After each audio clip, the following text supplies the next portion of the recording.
வணக்கம். இன்னைக்கு நாம பார்க்க போறது நீங்க ரொம்ப நாளா கேட்டுட்டு இருந்த ஒரு புத்தகம். ஆமா. ஹானர் ஜோன்ஸ் எழுதின ஸ்லீப். இது ஒரு குடும்பத்தோட சிக்கலான உறவுகள், தலைமுறை தலைமுறையா தொடர்ற சில அதிர்ச்சிகள். அப்புறம் வெளிய பேசப்படாத ரகசியங்கள். இத பத்தின ஒரு சைக்கலாஜிக்கல் த்ரில்லர். கரெக்ட். நீங்க குறிப்பா சுட்டிக்காட்டியிருந்த சில இடங்களை வச்சு மார்கரெட் என்ற முக்கிய கதாபாத்திரத்தோட மன உலகத்துக்குள்ள ஒரு பயணம் போகலாம் வாங்க. ஆமா. இதுல ரொம்ப சுவாரஸ்யமான விஷயம் என்னன்னா, இந்த நாவல் முழுக்க கடந்த காலமும் நிகழ்காலமும் ஒன்னோடு ஒன்னு எப்படி பிணைஞ்சிருக்குன்னு காட்டுது. ம்ஹும். ஒரு சின்ன பொண்ணோட பார்வையில ஆரம்பிக்கிற கதை, அவ வளர்ந்து ஒரு தாயா மாறின பிறகும் அந்த சின்ன வயசு காயங்களோட நிழல்கள் அவளை எப்படி துரத்துதுன்னு ரொம்ப ஆழமா சொல்லுது. சரி, அப்போ நாம கதையோட ஆரம்பத்துல இருந்தே போலாம். போலாம். கதை மார்கரெட்டோட குழந்தை பருவத்துல ஒரு கோடைக்கால ராத்திரியில ஆரம்பிக்குது. ம். அவ ஃப்ரெண்ட்ஸோட ஃபிளாஷ்லைட் டேட் விளையாகிட்டா ஒரு பிளாக்பெர்ரி புதருக்கு அடியில ஒளிஞ்சுக்கிறா. ஆமா, அந்த இடம் ஒரு முயல் மாதிரி தனக்கு பாதுகாப்பா இருக்குன்னு நினைக்கிறா. சுத்தமான மண்ணு அப்படின்னு அந்த இடத்த அவ வர்ணிக்கிறது. அவளோட அந்த குழந்தைத்தனமான அப்பாவித்தனத்தை காட்டுது. கரெக்ட். அந்த முதல் காட்சியே ஒரு குறியீடு தானே சொல்லலாம். அப்படியா? எப்படி? ஒளிஞ்சுக்கிறது, கண்டுபிடிக்கப்படுறது, பாதுகாப்பு, ஆபத்து, இது எல்லாத்தையும் அந்த ஒரே விளையாட்டுலயே சொல்லிடுறாங்க. ஓஹோ.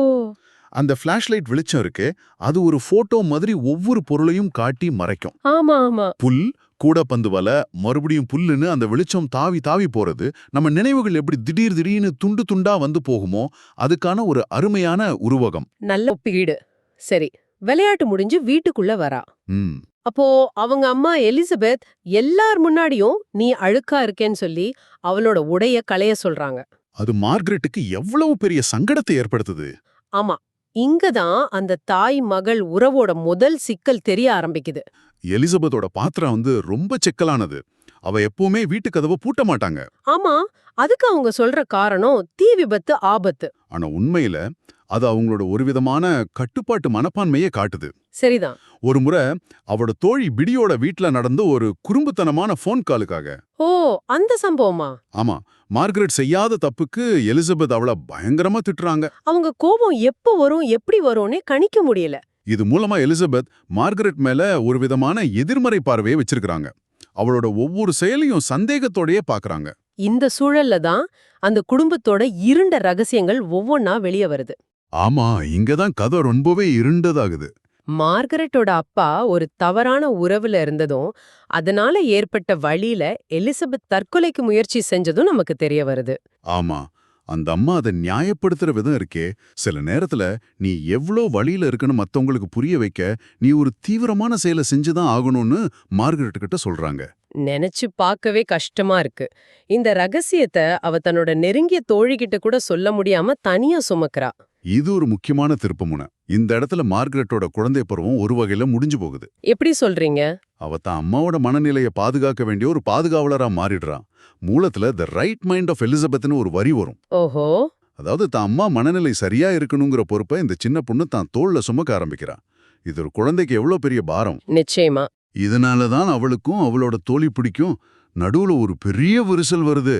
வாழ்க்கையோட மிகப்பெரிய உண்மையையே பகிர்ந்துக்க முடியலன்னா அது என்ன நட்பு? இந்த பாரத்தை விட ஒரு கொடூரமான அதிர்ச்சியான ரகசியமும் இருக்கு. ஆமா, அவளோட அண்ணன் நீல். அவன் குளியல் அறையில ஒரு ஓட்ட போட்டு அதுல ஒரு வீடியோ கேமராவை மறைச்சு வச்சு அவளை படம் பிடிக்கிறான்.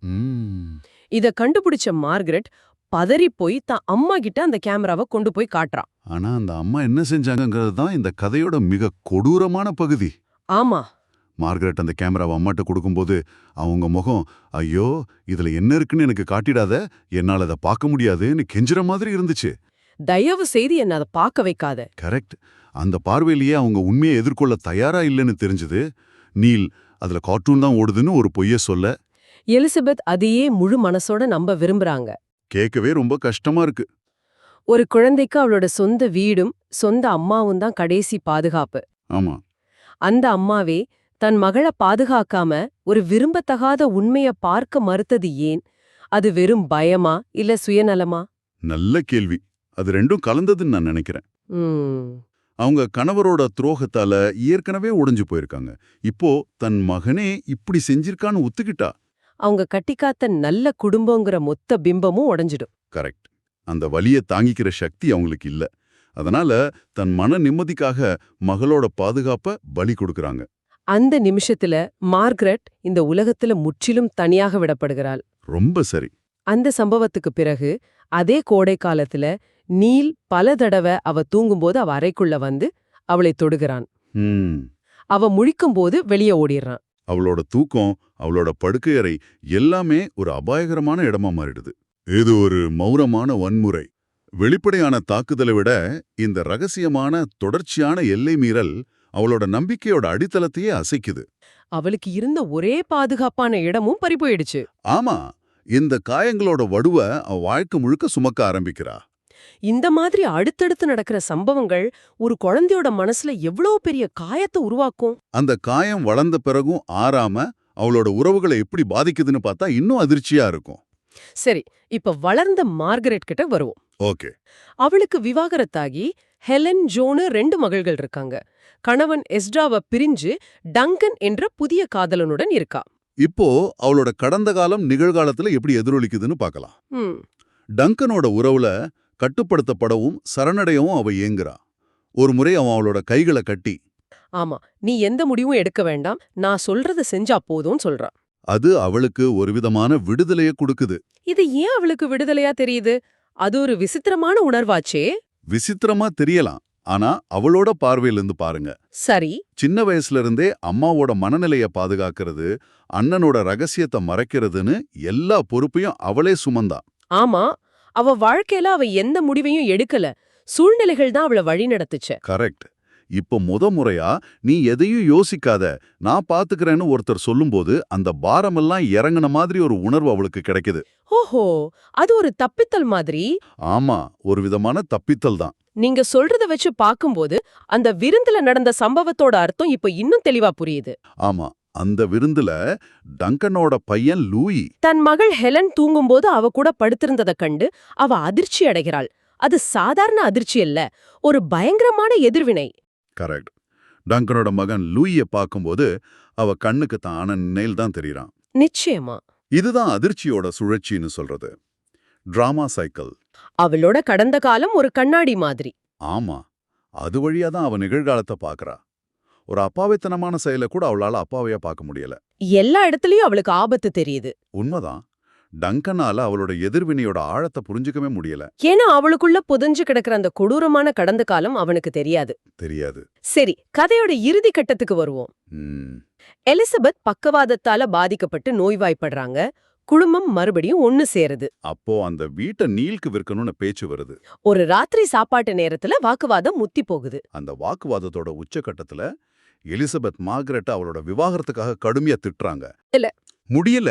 பல வருஷமா அடக்கி வச்சிருந்த கோபம் அந்த நிமிஷத்துல மார்கரெட்குள்ள வெடிக்குது. அவ தான் அண்ணனை பத்தின உண்மைய சொல்ல ஆரம்பிக்கிறா. நீல பார்த்து, நான் ஏன் அவனை நேசிக்கிறது இல்லைன்னு உங்களுக்கு தெரியுமான்னு ஆரம்பிக்கிறா. ஆனா சட்டுன்னு தான் மகள்களான ஹெலன், ஜோட முகங்களை பார்த்துட்டு பேச்ச நிறுத்திடுறா. அது ஒரு சக்தி வாய்ந்த, அதே நேரம் ரொம்ப சோகமான தருணம். ஆமா, அத்தனை வருஷமா சுமந்த வலிய வெளிய சொல்லி தனக்கான நீதியை பெற ஒரு வாய்ப்பு அவளுக்கு கிடைக்குது. ஆனா தான் வலிய விட தான் குழந்தைங்களோட பாதுகாப்பு தான் அவளுக்கு முக்கியமா தெரியுது. கரெக்ட். அந்த அதிர்ச்சியோட சுழற்சிய அவ தான் குழந்தைங்கள் கிட்ட கடத்த விரும்பல. ஒரு வகையில அவளோட அம்மா அவளுக்கு ஃப்ரீயா தவறியத இவ தன் குழந்தைங்களுக்கு செய்யறா. ஆமா, அவங்கள பாதுகாக்கிறா. அது அவளோட வெற்றி. ஆனா அவள நீதிக்கு கிடைச்ச தோல்வி. ரொம்ப சரியா சொன்னீங்க. சரி, எலிசபெத் இறந்த பிறகு கடைசியா மார்கரெட் நீல் கிட்ட தனியா கேக்குறா, ஏன் எனக்கு அதை செஞ்ச? அதுக்கு அவன் சொன்ன பதில் தான் இந்த நாவலோட ஆன்மாவையே உறைய வைக்கிற ஒரு வரி. ஆமா, அவ ரொம்ப சர்வசாதாரணமா சொல்றான். நான் ஆர்வமாக இருந்தேன், நீ அங்க இருந்தாய். I was curious and you were there. அவ்வளவுதான். என்னால இந்த பதில ஜீர்ணிக்கவே முடியல. ஒரு மனுஷியோட வாழ்க்கைய சிதைச்சதுக்கு இவ்வளவு சாதாரண ஒரு காரணமா? இது ஒரு கொடூரமான உணர்ச்சியற்ற பதில். அவனோட செயலோட தீவிரத்தை அவன் கடைசி வரைக்கும் உணரவே இல்ல. அவனோட சின்ன ஆர்வம் அவளோட வாழ்க்கையில ஏற்படுத்திய பாதிப்பை பத்தி அவனுக்கு எந்த கவலையும் இல்ல. மார்கரெட்க்கு எந்த விதமான முடிவோ நீதியோ இல்ல குறைந்தபட்சம் ஒரு வருத்தமோ கூட கிடைக்கல. அவளோட வலிக்கு எந்த அர்த்தமும் இல்லன்னு சொல்ற மாதிரி இருந்துச்சு அந்த பதில். சரி, இவ்ளோ கொடூரமான நிகழ்வுகளை பார்த்த பிறகு இருந்து நாம எடுத்துக்க வேண்டியது என்ன? ஸ்லீப் நாவல் ஒரு குடும்பத்துக்குள்ள இருக்கிற மௌனங்கள் எவ்வளவு ஆபத்தானதுன்னு முகத்துல அரைஞ்ச மாதிரி சொல்லுது இல்லையா? ஆமா, பாதுகாக்கப்பட வேண்டிய ரகசியங்கள்னு நாம நினைக்கிற விஷயங்கள் உண்மையில தலைமுறைகளை கடந்து வலிய உருவாக்குற விஷமா மாறுது.